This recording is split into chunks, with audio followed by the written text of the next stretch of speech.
Well, one of the reasons that the biggest attacks that we get are actually stem from propaganda that come from the institutions that we've revealed. Sadly, a lot of the media just reprint that propaganda. I believe in what we do very much. I think that publishing the source documents is vitally important.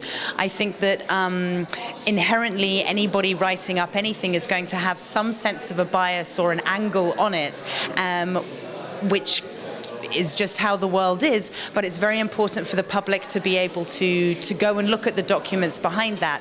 Also, to me, it's very clear from the experience that I had very early on at WikiLeaks that having the whole data set available was of paramount importance to everybody in the public. There were many occasions where journalists just didn't see a headline or a big article in certain documents and so didn't write about them. If we'd published in the same way as any other media, that would mean that those documents just never came to light, and in many cases those are documents that have actually, for an individual who has been interested in a certain thing, perhaps it's their own name, that have then found these documents. It's actually those documents that have then enabled them to get justice, for example, in a legal case, etc. So I've seen firsthand the results of our type of publishing, which is why I stay believing in it, and I've very much seen that the attacks that we get are basically baseless and just based on a spin and propaganda. One of the biggest things that we have in our history with regards to source trust is the fact that we have a perfect record in our protection of sources.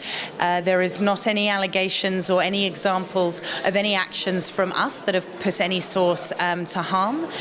We have a known technological expertise, and so we're known to be able to help in that way. And we were the first people to have the concept of an online Dropbox, which is now normal in many newsrooms, and that was an invention of Julian Assange. I think that from us, we have a lot of expertise in working with large data sets and how to work with those. And when we've worked with media partners, we actually started the whole concept of international collaborations, which again now is becoming more normal. That was an interesting thing for us back in the beginning of 2010 to try and do that.